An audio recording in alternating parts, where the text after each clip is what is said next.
Hey everybody, I thought today we would talk about the concept of looking glass self.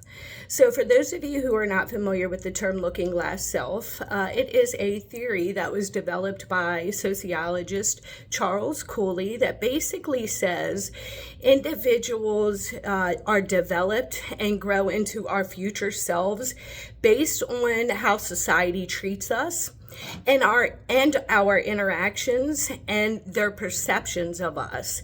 So basically, it's saying that our environments affect us because based on who's around us and how they perceive us, that's how we're going to perceive ourselves, and that's going to help or hinder our growth, right? And I thought about this and I was like, wow, this concept is pretty profound because, I'm being in the mental health field for so long, I recognize how much our environments do shape who we are, especially, our family and our work environments, because we spend so much time there that it's really crucial that, we're in positive, uplifting, and good environments to help shape us, right? So, with that being said, I thought, this looking glass self, based on the fact that, we're going to think of ourselves based on how society and others treat us and perceive us. That's great if we're, around very helpful, nurturing people, raised in a supportive family, all positive cheerleaders, all along your life path, no trauma, never went to war, those kinds of things, then it's all fine and dandy. But for those who have been around negative or toxic environments, or even maybe went to war and things like that, their environments that you were around were not healthy and really can shape how you perceive yourself based on how the outside world is interacting with us. I think this is so profound to recognize and realize that we really, really, really need to put ourselves in environments and around people who love, support, encourage, and uplift us. Now, with that being said, I definitely have let my environment and others influence me, especially before I was healed with my trauma. And I think it's really easy to fall into the negative patterns, especially when your brain is already wired to work that way. And then you're in environments that, people are judging you or criticizing you. And by the way, sometimes those who are doing that are, could be just jealous or envious or all of these things and trying to hold you back rather than being supportive. If you do notice that most healthy work environments is where you have coaches and leaders who are supportive and help and encourage you and your growth, right? And they come from a good place of wanting to help you. So I think it's really important to recognize, who we're around, and what type of environment, because that can affect how we perceive ourselves.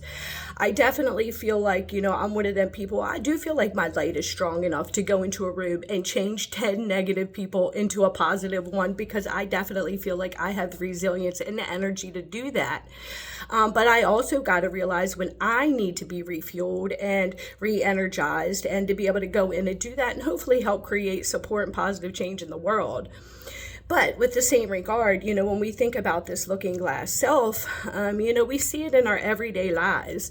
If you've ever, or anybody who's ever been in a toxic relationship, right?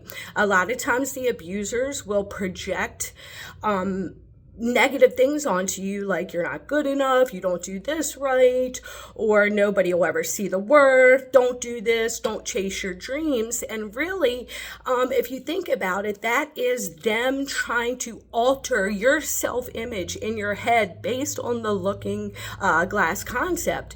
And then once you change your mindset and start to believe that, then that's a form of manipulation. They have you right where they want you.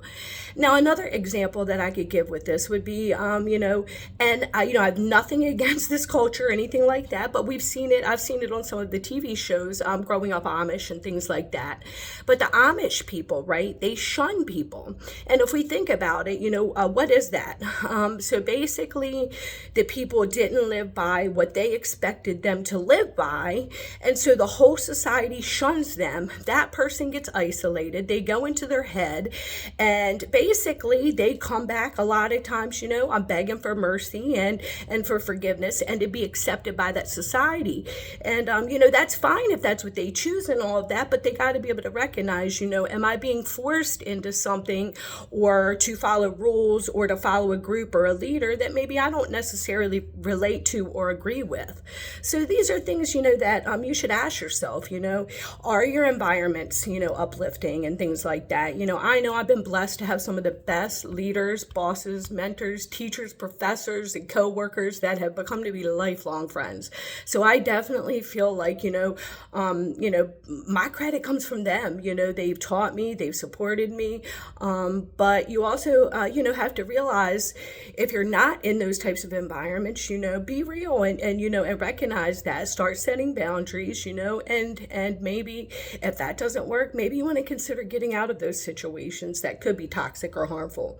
Now, I work as an abuse and violence specialist, and I've been in this field for over 10 or 12 years, and I found myself in toxic and unhealthy and abusive relationships, and it's just one of them things that it's hard to see when you're in it.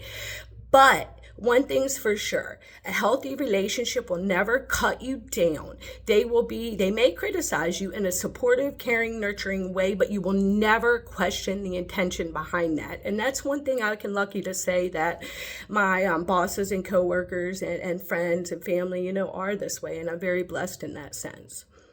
So I hope this helped anybody or someone at least out there. And I hope you all have a great day. Stay blessed.